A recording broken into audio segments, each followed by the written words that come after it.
welcome to those who are joining us online for the public session of our board, which is being live streamed. It's still in COVID state, so we're not able to have members of the public in, but hopefully those who wish can tune in to see us online. Welcome to the Chief Constable, Deputy Chief Constable, and our two Assistant Chief Constables who are with us today to take the various questions that we will have.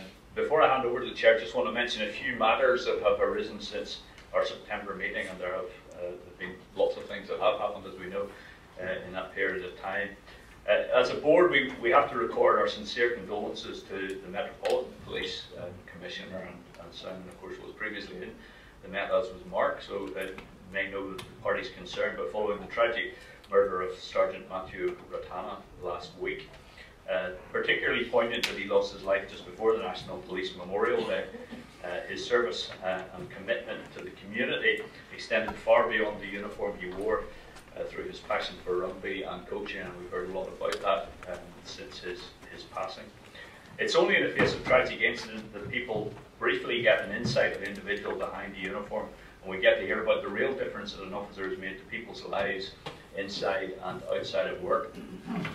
And in that field, sporting field, I also want to reference Potter Heffron, who was a police officer injured in a bomb, who, despite the life-changing injuries that he received, has returned to achieve success in his sporting passion through coaching St Paul's GAA club to county championship success for the first time. So well done to Potter. And it's humbling, inspiring, inspirational stories like that that aren't always in the public domain, but are a testimony to the contributions that officers give and make day in and day out. So we do thank you and thank all of the officers for the work that you do on our behalf.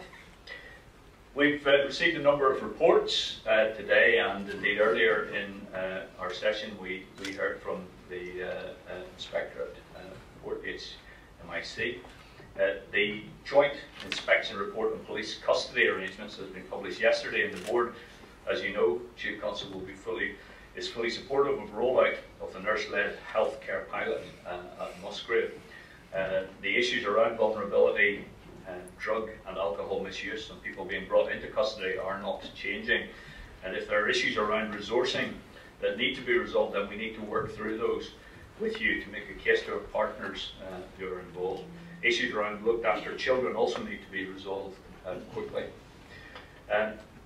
On the reports around the HMI recent findings, we had detailed discussions with Matt, as I've already mentioned this morning.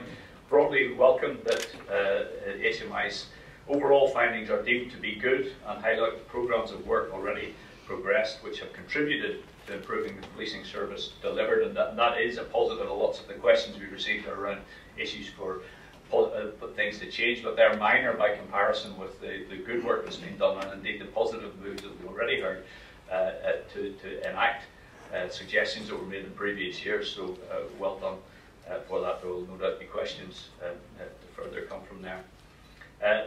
European exit, in respect of that, we step closer day by day, and as you rightly point out, Chief, there's a severe lack of detail around what's happening. Your assessment and updates on that will be helpful, and again there will be questions to come on that subject. COVID continues to be with us and will be for the foreseeable future, changes how each of us live our lives on a daily basis. But policing returns to the spotlight in terms of enforcement activity. I'm pleased that the new Executive Communications Group has been established, and it's important in terms of communication and messaging, but it's also still not clear to the public, the business and others who exactly is responsible for what. And so clarity we need to find, and I'm sure clarity you need to find as well on that subject. Board members have previously questioned you in the role of designated individuals and the necessity for delegation, as police cannot be responsible for enforcement in all areas at all times, and again we would support you in that, seeking to ensure that everyone plays their part and it's not just all left to or expected of police service. So perhaps you can provide us all with clarity on the current position and also outline the workings of the communications groups and spokespersons given some media criticisms that have been around this week. Finally, it's positive to see the new initiative launched this month within roads, policing, and just this week on public transport networks. So, Chief, I'll expect to see you on the buses, not just the trains. I know you have a passion in that area. Those points having been made, ask Simon if you would refer to your report, and then we'll come to questions.